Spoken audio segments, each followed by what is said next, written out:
T20 world cup 2026 super 8 group 1లోని 4 teams మధ్య గురువారం 2 క్రూషియల్ మ్యాచ్లు జరగబోతున్నాయి. ఈ 2 మ్యాచ్ల రిజల్ట్స్తో సెమీస్ చేరే 2 జట్లేవో దాదాపుగా తేలిపోతుంది. First match West Indies South Africa మధ్య మధ్యాహ్నం జరుగుతుంది. రెండో మ్యాచ్ ఇండియా జింబాబ్వే మధ్య సాయంత్రం జరగబోతోంది. ఈ వీడియోలో మనం సౌత్ ఆఫ్రికా విండీస్ మ్యాచ్ గురించి మాట్లాడుకుందాం. అండ్ ఇండియా జింబాబ్వే మ్యాచ్ పై ఇంకో వీడియో చేస్తాను, అది కూడా మిస్ కాకుండా చూసేయండి. విండీస్ సౌత్ ఆఫ్రికా మధ్య అహ్మదాబాద్ వేదికగా జరగబోతున్న మ్యాచ్ ఆ రెండు టీమ్స్ కి ఎంత క్రూషియలో ఇండియాకి అంతకంటే క్రూషియల్. ఎందుకంటే ఈ మ్యాచ్ గెలిచే జట్టుపైనే టీమిండియా సెమీస్ అవకాశాలు ఆధారపడి ఉంటాయి. ముఖ్యంగా ఈ మ్యాచ్లో సఫారీ టీం గెలవడం టీమిండియాకి చాలా అవసరం. అదెందుకో ఎక్స్ప్లెయిన్ చేస్తూ ఆల్రెడీ ఓ ఫుల్ వీడియో చేశాను, దాని లింక్ డిస్క్రిప్షన్ అండ్ ఐ బటన్లో ఇస్తాను, అది కూడా చూసేయండి. ఈ వీడియోలో కంప్లీట్గా సఫారీలు అండ్ విండీస్ బలాబలాలు ఏంటి, హెడ్ టు హెడ్ హిస్టరీ ఎలా ఉంది, ఎవరు గెలిచే ఛాన్స్ ఉంది అనే పాయింట్లను మాత్రమే డిస్కస్ చేద్దాం. ఫస్ట్ రెండు టీంల బలాబలాలు.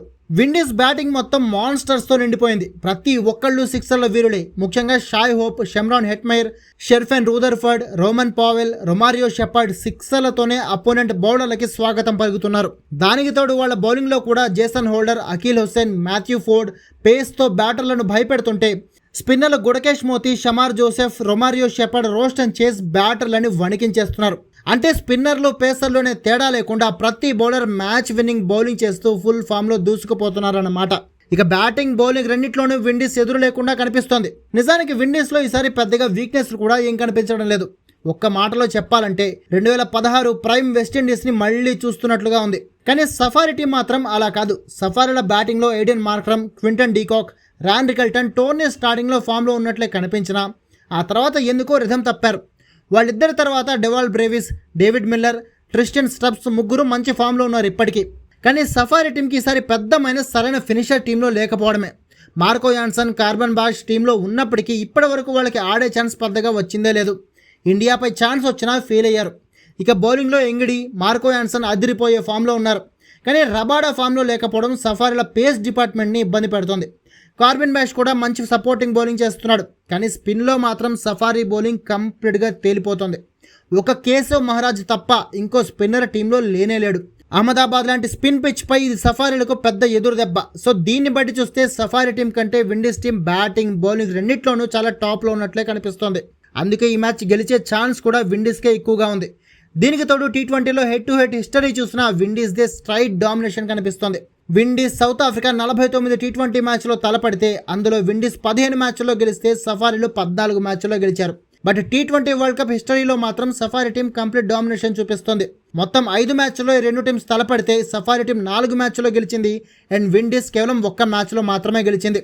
అయితే ఈసారి వరల్డ్ కప్లో ఇలాంటి రికార్డులు చాలా బద్దలయ్యాయి. అండ్ విండీస్ ఫామ్కి తోడు అహ్మదాబాద్ పిచ్ కూడా విండీస్కే ప్లస్ అయ్యేలా ఉంది. ఎందుకంటే నరేంద్ర మోదీ స్టేడియం చాలా పెద్ద స్టేడియం. పిచ్ స్పిన్నర్లకు సపోర్ట్ ఇస్తుంది, అలాగే బ్యాటింగ్కి కూడా కలిసి వచ్చే పిచ్.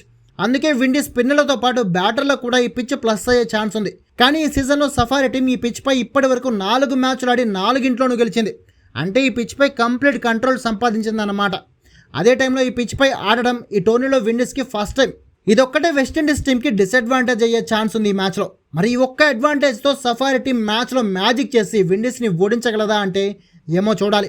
ఇక రెండు టీమ్స్ ఫైనల్ 11 కూడా పెద్దగా మార్పులు ఉండకపోవచ్చు. విండీస్లో రోస్టన్ చేసి రిటర్న్ వచ్చే అవకాశాలు ఉన్నాయి. అలాగే సఫారీ టీంలో కూడా రబాడా బదులు నోడ్జే కానీ లేదంటే స్పిన్నర్ కావాలనుకుంటే జార్జ్ లిండెన్ కానీ తీసుకోవచ్చు. ఏది ఏమైనా ప్రస్తుతం ఉన్న ఫామ్ని బట్టి చూస్తే మాత్రం విండీస్కే ఈ మ్యాచ్ గెలిచే అవకాశాలు ఫుల్గా కనిపిస్తున్నాయి.